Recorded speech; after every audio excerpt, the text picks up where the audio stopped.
그들이 먹을 때 예수께서 떡을 가지사 축복하시고 떼어 제자들에게 주시며 이르시되 받으라, 이것은 내 몸이니라. 또 잔을 가지사 감사기도 하시고 그들에게 주시니 다 이를 마시매 이것은 많은 사람을 위하여 흘리는 나의 피, 곧 언약의 피니라. 진실로 너희에게 이르노니 내가 포도나무에서 난 것을 하나님 나라에서 새 것으로 마시는 날까지 다시 마시지 아니하리라. 이에 그들이 찬미하고 감람산으로 가니라. 예수께서 제자들에게 이르시되 너희가 다 나를 버리리라. 이는 기록된 바 내가 목자를 치리니 양들이 흩어지리라 하였음이니라. 그러나 내가 살아난 후에 너희보다 먼저 갈릴리로 가리라. 베드로가 여짜오되 다 버릴지라도 나는 그리하지 않겠나이다. 내가 진실로 네게 이르노니 오늘 이 밤 닭이 2번 울기 전에 네가 3번 나를 부인하리라. 내가 주와 함께 죽을지언정 주를 부인하지 않겠나이다. 모든 제자도 이와 같이 말하니라. 예수님의 사역지의 가장 중요한 것은 예수님의 마지막 일주일입니다.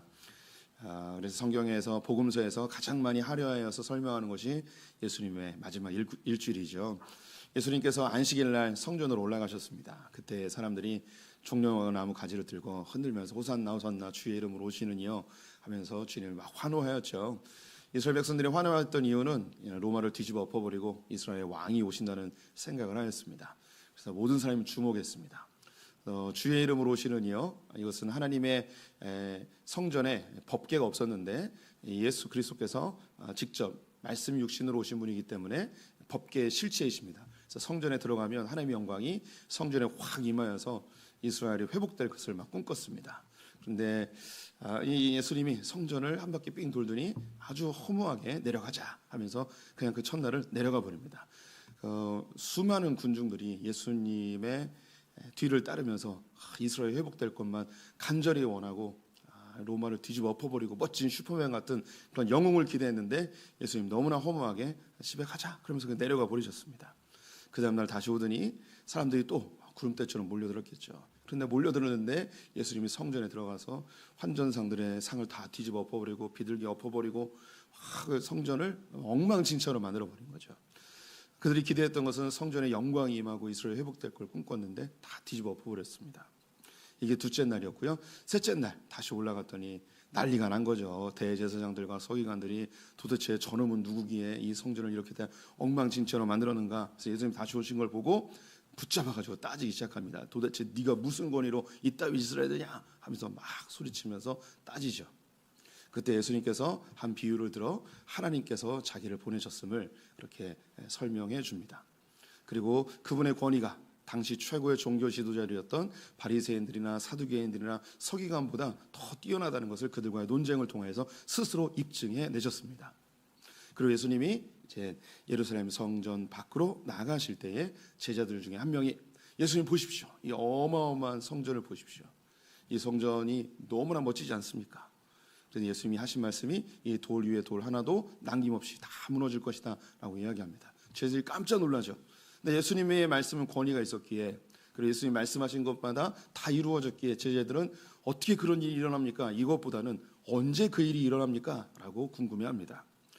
그때 예수님께서 종말에 대한 이야기를 해주시죠. 너희가 이 일이 일어난 것을 보거든 인자가 가까이 온 것을 알지어다.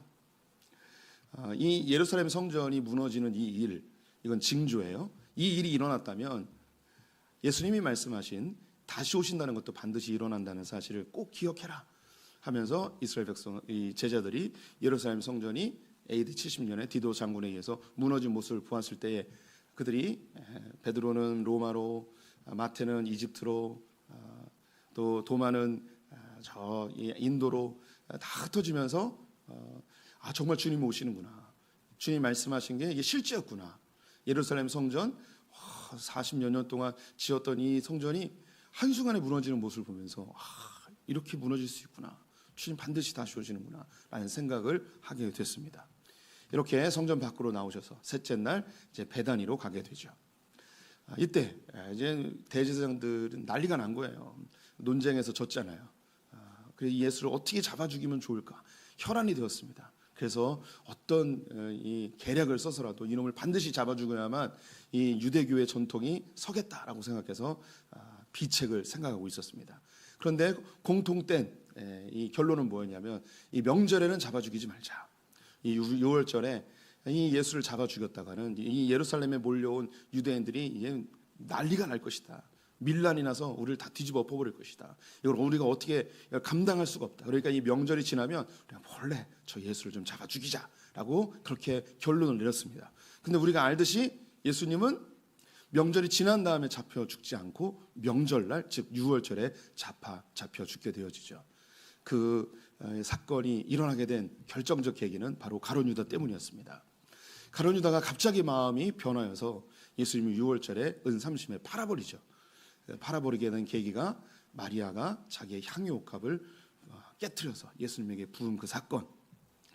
이거 아까운데 가난한 자들에게 주면 좋을 텐데 이런 계산을 하고 있는데 예수님께서는 오히려 가룟 유다를 지지하지 아니하고 그렇게 낭비하는 그 여인을 지지하는 모습을 보면서 마음에 이분은 따를 만한 분이 아니구나, 계산이 안 되는 분이구나, 대책이 없는 분이구나, 황당한 분이구나 라고 생각해서 이분에게 더 이상 뭔가를 기대할 수가 없다.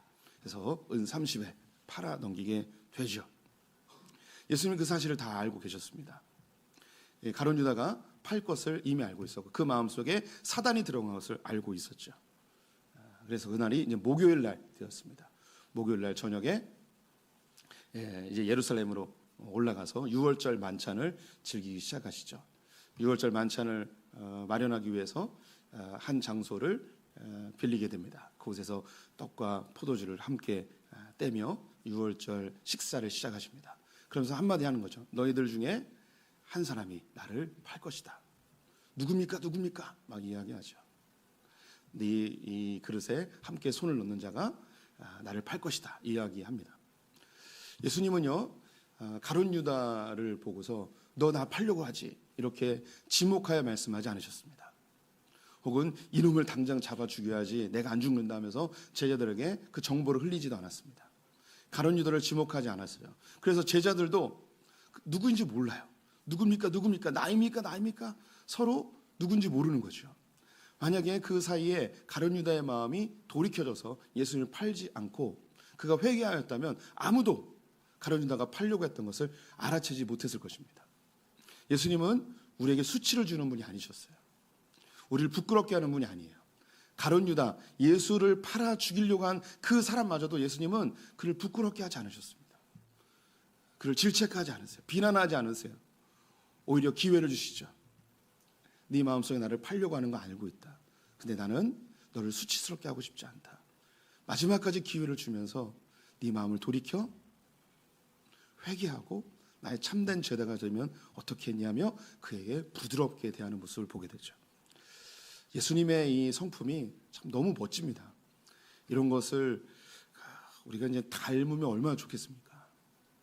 얼굴 표정들이 별로 닮고 싶지 않은 표정들이신데 우리는요 성도님들이 제가 이 논현동 와서 자주 이야기하지 않지만 하객동에서는 정말 많이 했던 이야기, 사단이 우리를 가장 쉽게 이용하는 게 정의감하고 동정심입니다. 이건 귀에 정말 딱지가 붙도록 계속 이야기할 거예요.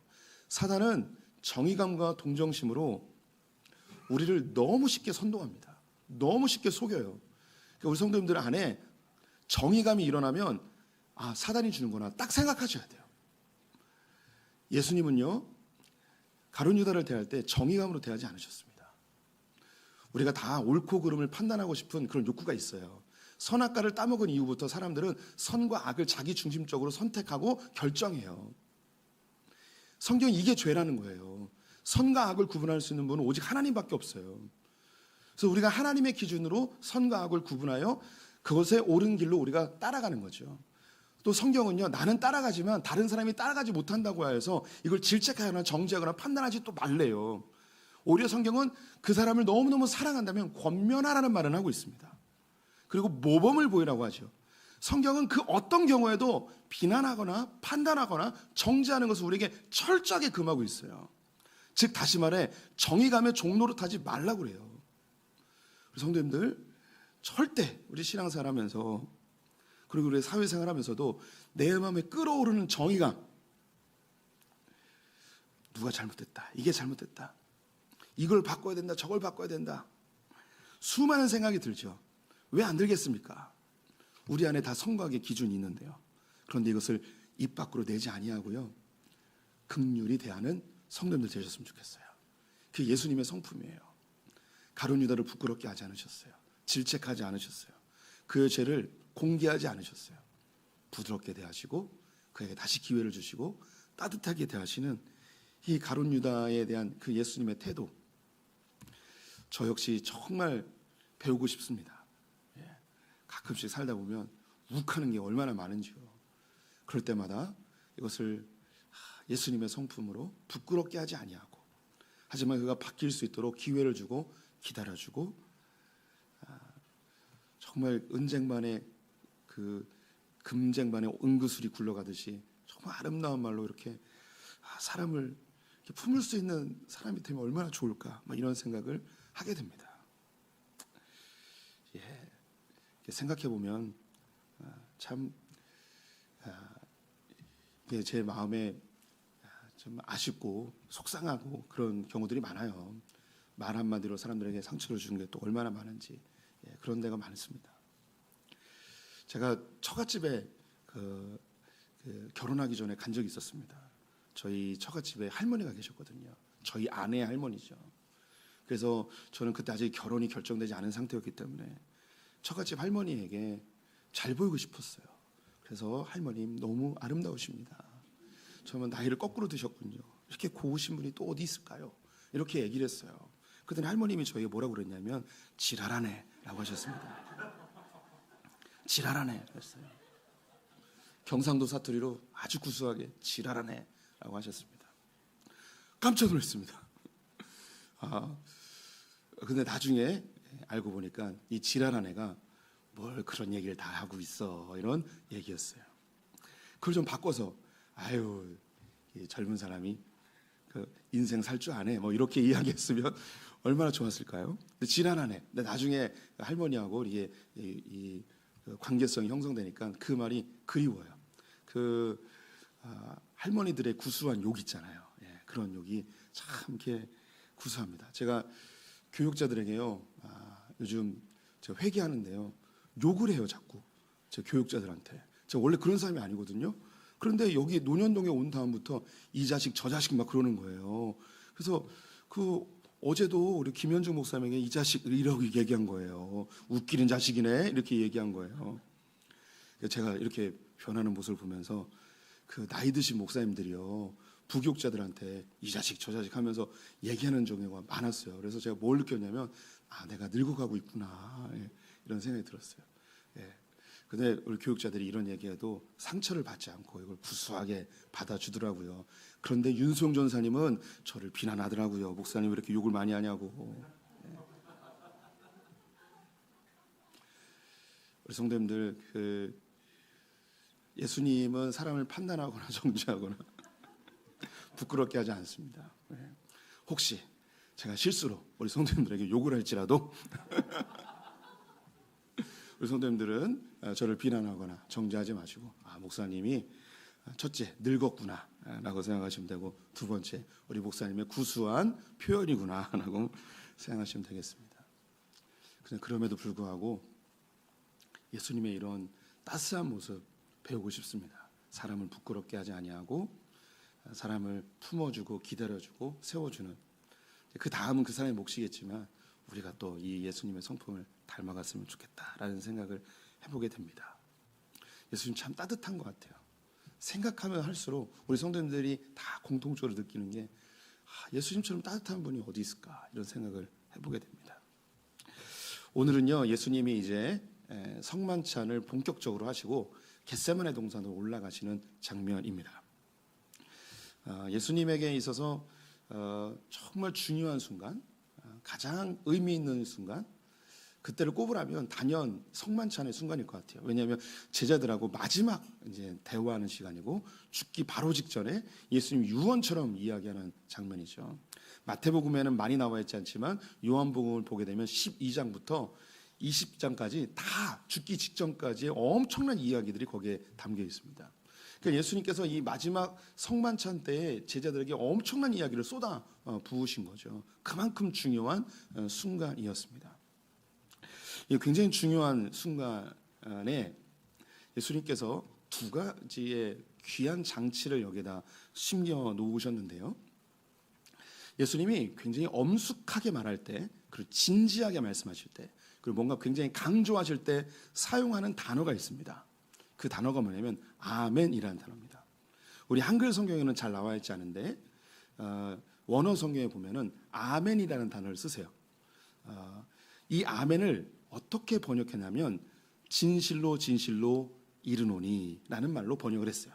내가 진실로 너에게 이르노니, 이걸 원래 히브리어로 이야기하면 내가 아멘으로 이야기하노니 이런 뜻이에요. 이렇게 되어 있어요. 이 아멘이라는 단어를 우리말로 다 완전히 해석하거나 번역할 수가 없어요. 그래서 믿음의 선배들이 이 아멘을 진실로라는 말로 번역을 하였습니다. 그래서 오늘 이 예수님의 성만찬 이 자리에서 두 번이나 내가 진실로 너에게 이르노니 라고 이야기하셨어요. 눈에 잘 안 보이실 텐데 25절에 하나 있고요, 30절에 하나 있어요. 예수님께서 이 생애 가운데 가장 중요한 성만찬의 자리에서 예수님이 뭔가 강조하고 진지하고 엄중하게 이야기할 때 쓰는 이 아멘이라는 단어를 두 번이나 사용하면서 무언가 얘기해 주고 싶은 것이 있었습니다. 제자들에게 이야기해 주고 싶었던 게 무엇인지, 이 이야기가 곧 우리에게 이야기하는 것이니 한번 이 두 가지를 살펴보도록 하겠습니다. 먼저 나오는 아멘은 어디에 있는가? 25절에 있습니다. 25절을 같이 읽어볼게요. 진실로 너에게 이르노니 내가 포도나무에서 난 것을 하나님 나라에서 새 것으로 마시는 날까지 다시 마시지 아니하리라 하시니라. 예수님께서 진실로 아멘으로 이야기하시는데, 하나님 나라에서 새 것을 마시기 전까지는 포도나무에서 나는 포도주를 다시는 마시지 않겠다고 이야기하십니다. 이 구절이 마태복음에서 조금 더 자세하게 번역이 되어 있어서요, 마태복음 말씀을 같이 한번 다시 읽어볼게요. 마태복음 26장 29절 같이 읽어보겠습니다. 그러나 너희에게 이르노니 내가 포도나무에서 난 것을 이제부터 내 아버지의 나라에서 새 것으로 너희와 함께 마시는 날까지 마시지 아니하리라 하시니라. 네, 포도나무에서 난 이 새로운 포도주를 하나님 나라, 즉 천국에 이르를 때까지 다시 마시지 않겠다라고 이야기하고 계십니다. 이 이야기가 무엇인지 한번 살펴보죠. 기원전 1445년경에 모세가 이스라엘 백성들을 애굽에서 건져냅니다. 그때에 이 어린 양을 잡아 그 피를 임방과 물설주에 바른 사람들은 죽음의 사자가 뛰어넘어가서 유월하여서 패스오버하여서 살아나게 된 그 날을 기억하여 하나님은 유월절을 반드시 지키도록 하였습니다. 이 유월절에 먹어야 되는 게 있었는데요, 첫 번째는 떡을 먹어야 됩니다. 이 떡은 무교병입니다. 무교병은 누룩을 넣지 않은 떡이에요. 그냥 그 밀가루 반죽해서 바로 구워가지고 먹은 거죠. 이것은 굉장히 긴박하게 이스라엘 백성들이 애굽에서 나왔음을 기억하게 합니다. 또한 거친 빵을 먹으면서 애굽에서의 그 고단한 세월들을 기억하게 하는 장치입니다.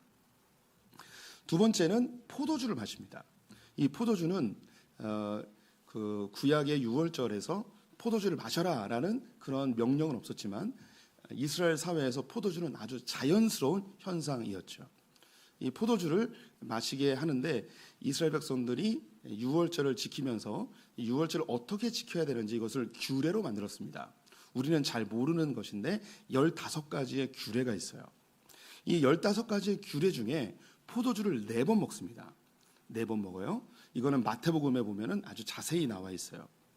이 4번을 먹는데 어떻게 먹는가? 맨 처음에 이 유월절 잔치를 시작하면서 시작과 함께 포도주를 한 잔 마십니다. 두 번째는 떡을 떼면서 떡과 함께 먹습니다. 그리고 떡을 다 먹은 다음에 마무리로 입가심처럼 먹어요. 이게 세 번째예요. 그리고 이 유월절 만찬이 다 끝날 때에 그 끝났음을 의미하며 4번째 포도주를 마시면서 찬양을 불러요. 그 찬양이 시편 113편부터 118편에 있는 찬양을 부르면서 유월절 만찬을 마무리합니다. 이 네 번의 포도주를 마시면서 그들이 한 번 마실 때마다 하나님의 말씀을 선포하는데요.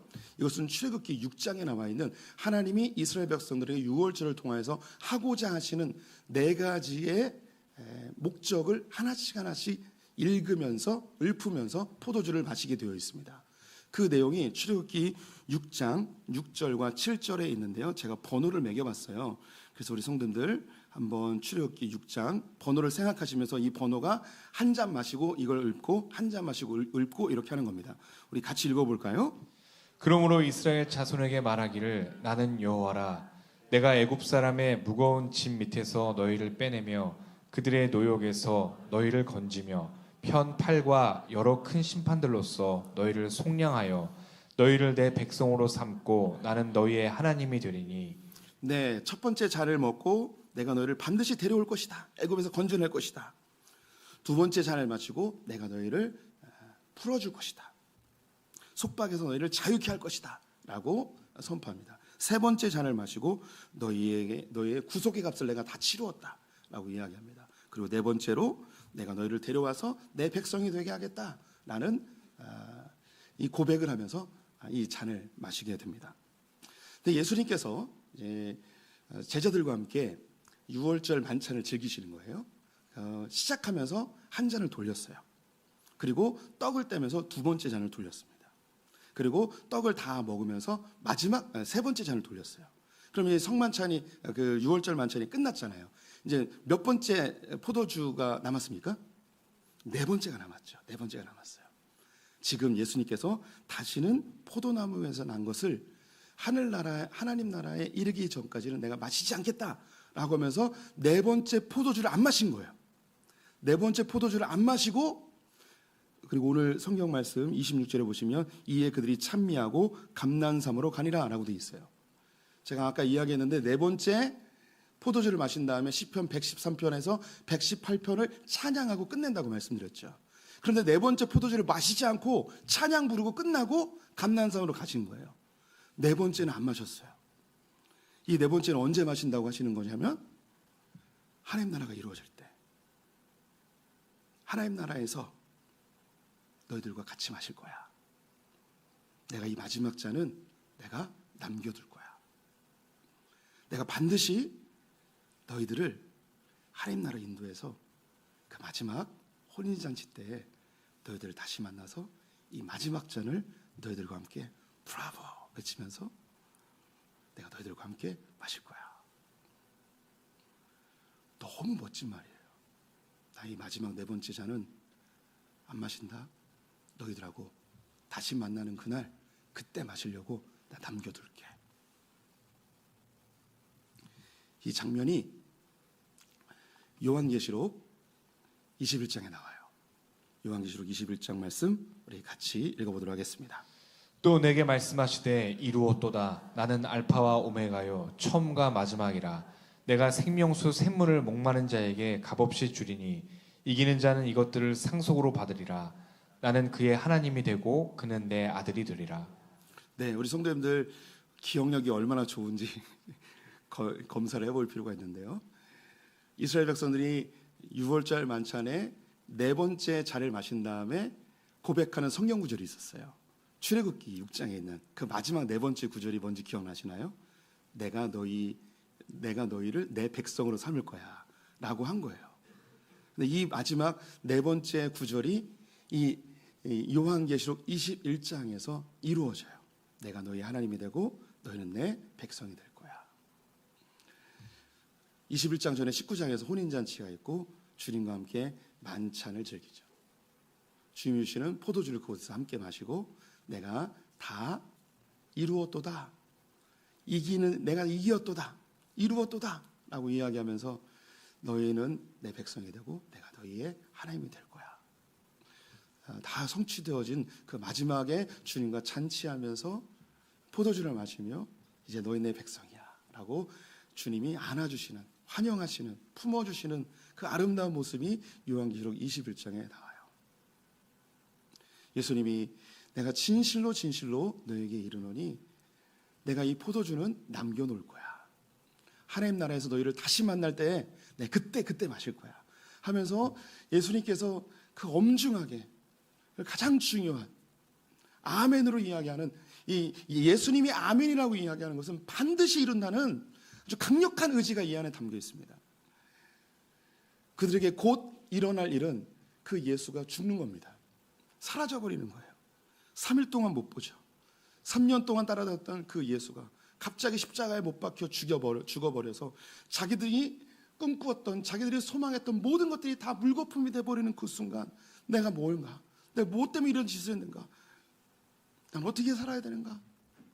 예수를 쫓아다녔던 이후로 나도 잡혀서 죽는 건 아닌가?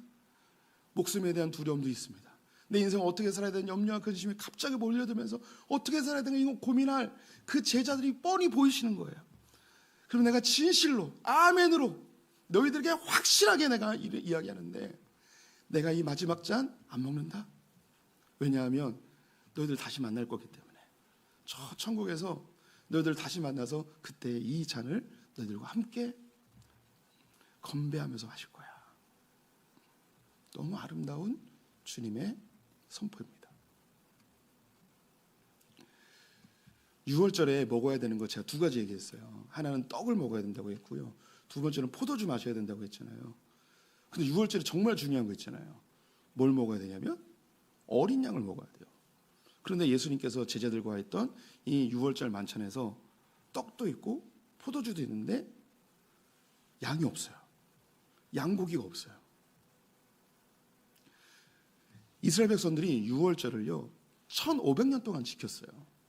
그러니까 기원전 1445년에 6월절을 했으니까 매년마다 이스라엘 백성들이 성전에 와서 6월절을 지켰습니다.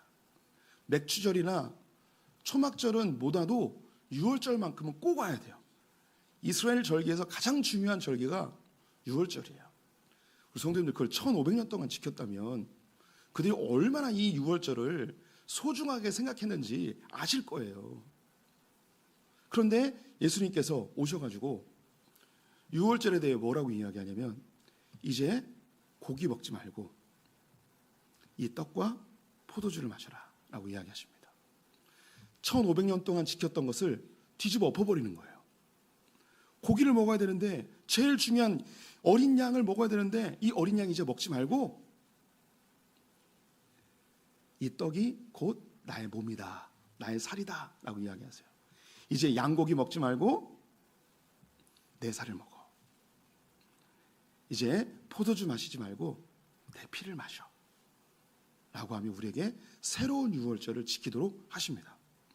제자들은요, 이건 충격이에요. 1500년 동안 지켰던 절기를 뒤집어 엎어버리고 새로운 절기로 만들어버리는 거예요. 우리는 예수님이 이렇게 하셨구나라고 생각하겠지만 완전히 다 바꿔버리는 거죠. 우리 그 성도님들 중에 제사를 굉장히 소중하게 생각했던 가정에서 자라신 분들이 있을 거예요. 근데 어느 날 새로운 며느리가 들어왔어요. 그래서 새로운 며느리가 제사장을 차려야 되는데 그 옛날에 있는 그런 그 제사 음식을 준비하지 않고 슈퍼에서 전을 사오는 거예요. 이때 시어머니가 어떻게 될까요? 난리가 나는 거죠. 어떻게 정성을 안 들이고 이 전을 안 만들고 말이야 슈퍼에서 사오냐고. 이 전 하나 바꾸는 것도 집안에서 난리가 나고 이 고부간에 엄청난 갈등이 일어나는데, 예수님은요 1500년 동안 지켰던 그 양을 먹는 6월절의 풍습을 뒤집어 엎어버리는 거예요. 우리가요 군대에 다녀오신 분들이 있다면 이 사령관이 내려온 지령이 있습니다. 이런 명령이 있죠. 이건요 대대장이나 연대장 그 누구도 바꿀 수 없습니다. 사령관으로부터 내려온 이 명령은 누구만 바꿀 수 있냐면 사령관만이 바꿀 수 있는 거죠. 예수님께서 1500년 동안 지켰던 이 6월절을 예수님이 한순간에 바꿔버립니다. 어떻게 바꿀 수 있을까요? 예수님이 이 6월절의 실체이시기 때문이죠. 그분이 총사령관이고 이 6월절을 만드신 분이고 그 주체이심을 보여주는 아주 놀라운 사건입니다. 그러면서 우리에게 다시 언급합니다. 내가 아멘으로 이야기한다. 내가 진실로 이야기한다. 마지막 포도주 잔은 우리가 저 하늘나라에서 다시 만날 때 그때 우리가 마시자. 내가 반드시 너희들을 만나러 올 거야. 반드시 하나님 나라가 이루어질 거야. 라고 우리에게 이야기해주고 있습니다. 두 번째 아멘으로 가보죠. 두 번째 아멘은요 30절에 있습니다. 30절 말씀 같이 읽어볼까요? 예수께서 이르시되 내가 진실로 내게 이르노니 오늘 이 밤 닭이 2번 울기 전에 내가 3번 나를 부인하리라. 내가 진실로 아멘으로 내가 이야기한다. 베드로야, 네가 오늘 닭 울기 전에 나를 3번 부인할 거야. 아멘으로 이야기했습니다. 이건 반드시 일어난다는 거죠. 예수님은 베드로가 자신을 부인하고 저주하고 욕하고 떠날 것을 알고 있었습니다. 그런데 베드로만 그러느냐? 아니에요. 다른 제자들도 마찬가지죠. 27절에 이미 예수님이 얘기하셨어요. 제가 읽어볼게요. 예수께서 제자들에게 이르시되 너희가 다 나를 버리리라. 이는 기록된 바 내가 목자를 치리니 양들이 흩어지리라 하였음이니라. 목자를 친다는 것은 죽인다는 뜻이에요. 목자가 죽어진다는 거예요. 예수님 죽는다는 거죠.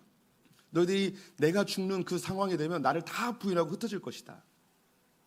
다 흩어지는데 베드로 너는 나를 3번이나 부인할 거야. 예수님이 아멘으로 진실로 이야기하는 거예요.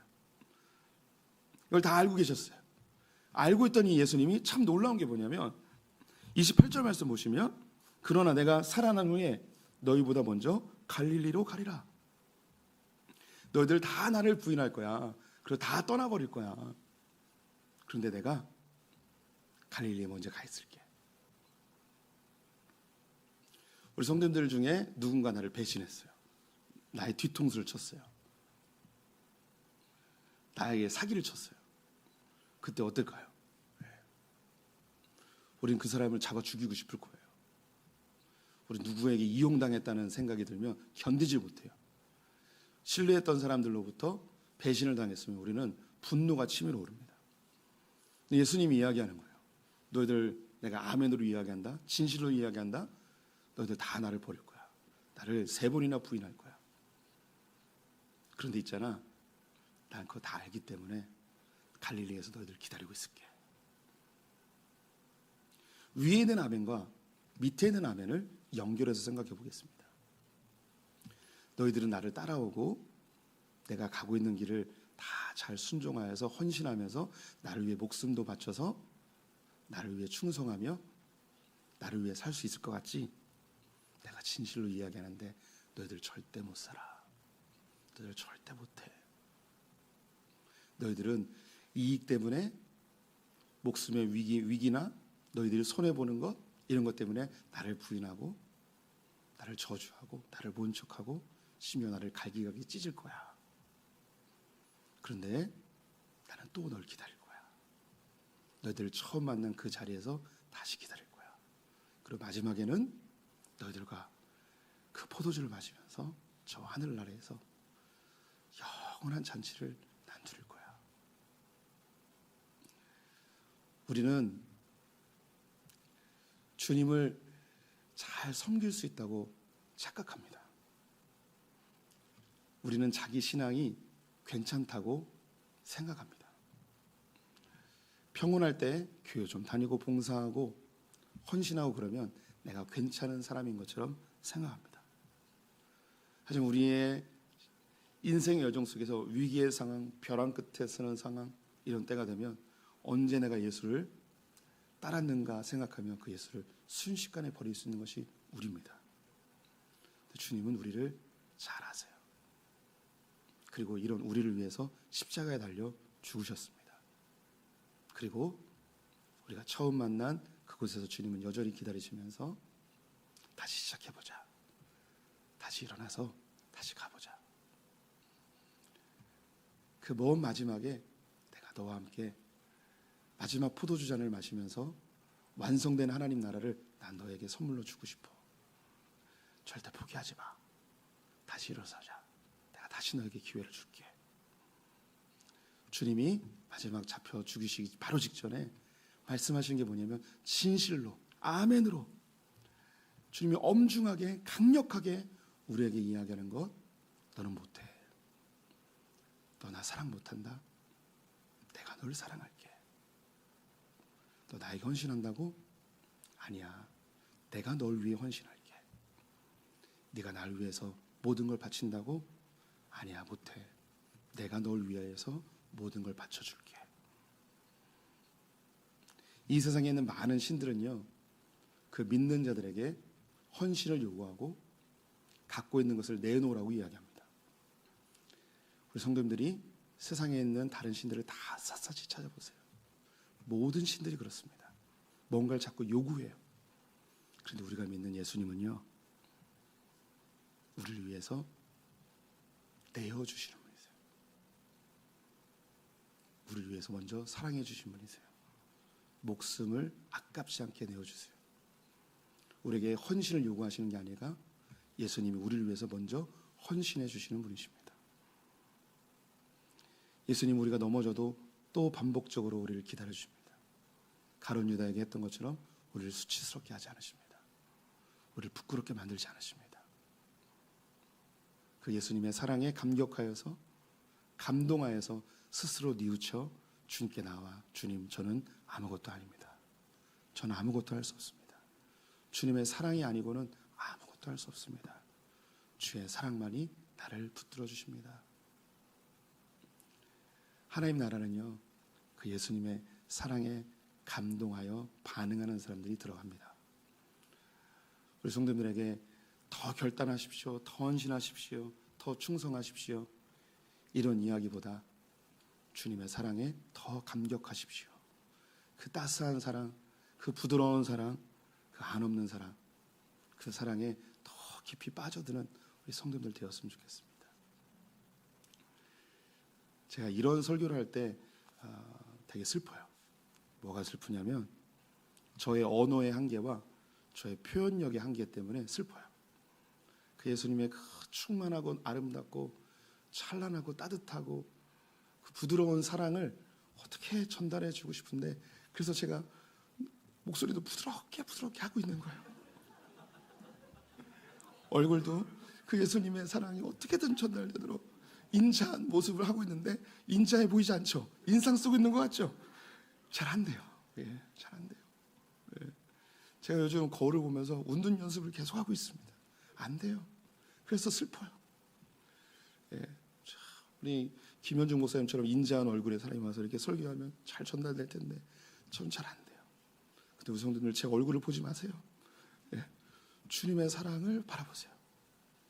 나를 부끄럽게 하지 않고 수치스럽게 하지 않고 여전히 나에게 인자하게, 우리가 쓰러지고 넘어지고 못할 거 다 아시면서 내가 먼저 갈릴리에 가 있을게. 그리고 마지막에 저 천국에서 우리 만나자. 마지막 그 포도주잔은 너와 함께 마시고 싶어. 포기하지 마. 절대 포기하지 마.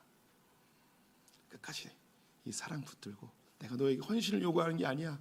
내가 너에게 대단한 충성을 요구하는 게 아니야.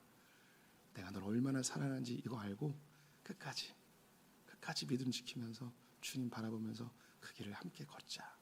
우리에게 그 사랑의 메시지를 마지막에 주님께서 두 번의 아멘으로 이야기해 주고 계십니다. 우리 성도님들, 예수님의 사랑에 감격하고 감동하여 신앙생활 하셨으면 좋겠습니다.